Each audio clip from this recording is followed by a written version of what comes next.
pelajaran IPA ini, aku diminta oleh Bu Evi dan Bu Arin untuk membuat diorama. Ini adalah hasil dari diorama buatanku. Sebelum diorama ini jadi seperti ini, awalnya aku bingung, aku harus membuatnya seperti apa. Namun setelah termenung beberapa lama, akhirnya aku pun mendapatkan ide dan hasilnya seperti ini. Nah, sebelum itu aku akan menjelaskan kepada ayah dan ibu bahwa sebelum aku memulai kegiatan SLC ini, aku diminta oleh Bu Evi untuk membuat rencana SLC. Ini adalah bentukannya, bisa Bapak Ibu lihat. Maaf ya kalau agak berantakan. Oke, langsung kita mulai saja ya. Selamat mendengarkan dan menyaksikan. Jadi, ekosistem yang aku pilih adalah ekosistem hutan hujan. Apakah Bapak dan Ibu tahu apa itu ekosistem? Tahu. Ekosistem adalah di mana ada interaksi antara makhluk hidup dengan benda mati di sebuah lingkungan. Di dalam ekosistem terdapat dua komponen, ada abiotik dan biotik. Abiotik adalah makhluk yang tidak hidup, sedangkan biotik adalah makhluk hidup.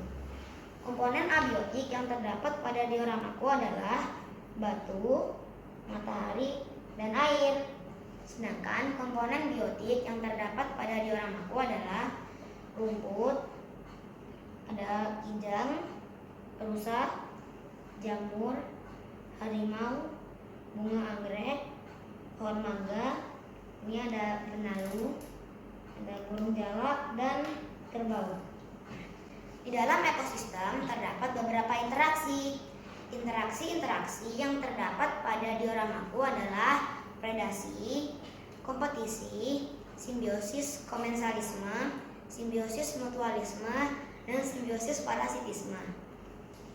Predasi adalah di mana ada satu hewan yang akan memangsa hewan lainnya.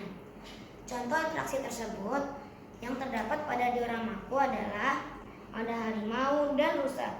Nantinya harimau akan memangsa rusa karena harimau adalah hewan karnivora atau hewan pemakan daging. Selanjutnya adalah interaksi kompetisi. Interaksi kompetisi adalah di mana ada hewan yang mereka akan saling bersaing untuk memperebutkan makanan atau wilayah. Contohnya yang terdapat pada dioramaku adalah antara kijang dengan rusa. Kedua hewan tersebut saling bersaing untuk memperebutkan makanan mereka, yaitu rumput, karena mereka adalah hewan pemakan tumbuhan, yaitu herbivora. Selanjutnya, simbiosis komensalisme. Simbiosis komensalisme adalah di mana ada satu hewan yang merasa diuntungkan dan satu hewan lagi merasa biasa saja, yaitu tidak diuntungkan dan tidak dirugikan. Contohnya yang terdapat pada dioramaku adalah antara pohon mangga dengan bunga anggrek. Karena bunga anggrek tinggal di badan pohon mangga bukan berarti ia mengambil makanan dari pohon mangga. Ia tinggal di badan pohon mangga hanya untuk mendapatkan sinar matahari untuk berfotosintesis. Dan pohon mangga pun tidak mendapatkan kerugian dan keuntungan. Selanjutnya, simbiosis mutualisme. Simbiosis mutualisme adalah di mana kedua belah pihak saling merasa diuntungkan. Contohnya yang terdapat pada dioramaku ini adalah antara burung jalak dengan kerbau. Mengapa? Karena burung jalak mendapatkan makanan dari kutu-kutu yang terdapat pada badan kerbau. Sedangkan kerbau juga mendapatkan keuntungan, yaitu kutu-kutu yang terdapat pada badan kerbau semakin berkurang. Terakhir, simbiosis parasitisme. Nah, Bapak dan Ibu sudah tahu kan, dari namanya saja pasti sudah tahu. Jadi, simbiosis parasitisme adalah di mana ada satu hewan yang merasa diuntungkan dan satu hewan lagi merasa tidak diuntungkan. Contohnya adalah antara pohon dengan benalu. Karena benalu tinggal di badan pohon untuk mengambil makanan yang telah pohon buat, dan pohon pun merasa sangat terganggu dan merasa tidak diuntungkan karena makanan yang telah ia buat diambil oleh benalu. Dan oleh sebab itu bisa saja tingkat pertumbuhan pohon semakin menurun. Selain ada interaksi, juga ada rantai makanan. Apakah Bapak dan Ibu tahu apa itu rantai makanan? Rantai makanan adalah di mana ada proses makan-memakan antara makhluk hidup yang terus berulang-ulang. Nah, di dalam rantai makanan terdapat ada produsen, konsumen, dan dekomposer. Konsumen adalah makhluk hidup yang dapat membuat makanan sendiri. Contohnya adalah tanaman, karena tanaman dapat membuat makanan sendiri dengan cara berfotosintesis menggunakan air dan sinar matahari. Setelah itu ada konsumen. Konsumen adalah makhluk hidup yang tidak dapat hidup sendiri karena dia tidak dapat membuat makanan sendiri. Contohnya adalah belalang, kodok, harimau, dan lain-lain. Di dalam konsumen terdapat beberapa urutan. Ada konsumen tingkat 1, tingkat 2, dan tingkat tinggi.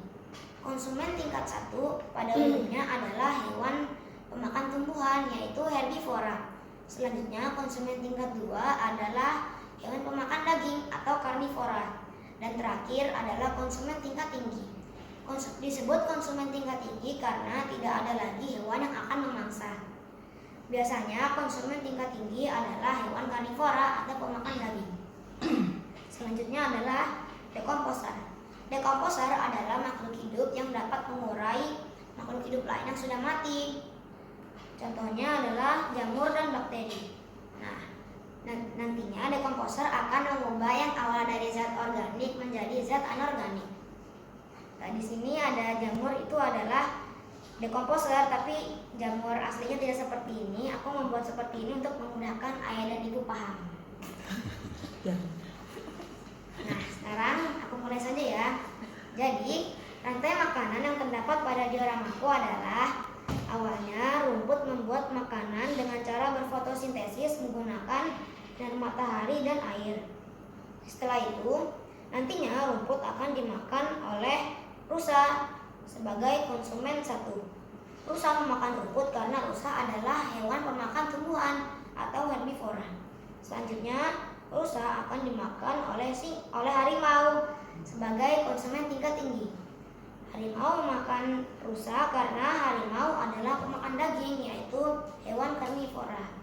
Setelah itu nantinya jika harimau sudah mati, harimau akan diurai oleh jamur. Jamur akan mengubah yang awalnya dari zat organik menjadi zat anorganik.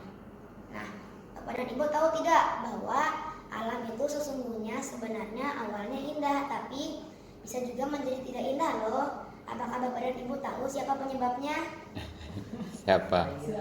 Manusia. Manusia. Karena manusia lebih mementingkan ekonomi perkuangan dibandingkan pelestarian alam.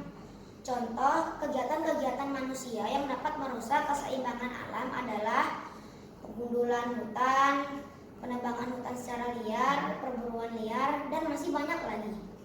Akibatnya adalah akan sering terjadi longsor, banjir, hewan-hewan akan sering punah, dan masih banyak lagi. Solusinya adalah kita harus mencegah semua hal tersebut. Caranya, jika kita setelah menebang pohon, kita harus menumbuhkan pohon tersebut lagi. Nah, dari pembuatan diorama ini, aku mendapatkan beberapa hal yang dapat aku pelajari.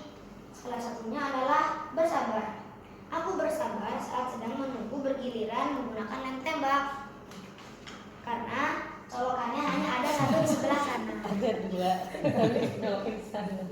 Selanjutnya, bekerja keras.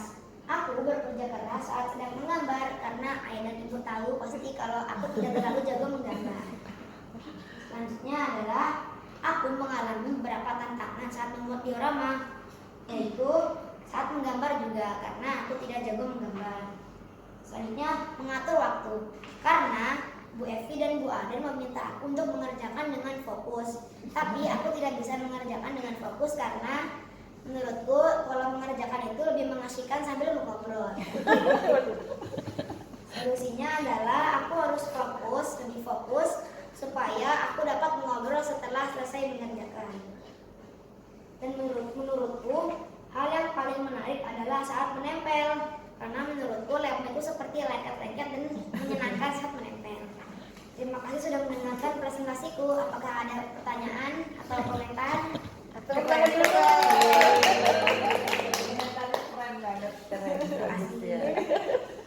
Ini ada hubungan sama puisi yang kemarin dibaca itu, bukan? Ada Enggak ada. Eh? tentang Ada sih, lingkungannya tentang aja ya. lingkungannya. Apa puisi Pak itu judulnya Pak? Keserakahan manusia. Oh, berarti ada ya yang itu, yang tebang-tebang apa gitu ya. Dan terima kasih Bapak dan Ibu sudah mendengarkan. Sampai jumpa nanti di luar ruangan. Iya. Kok diusir kita?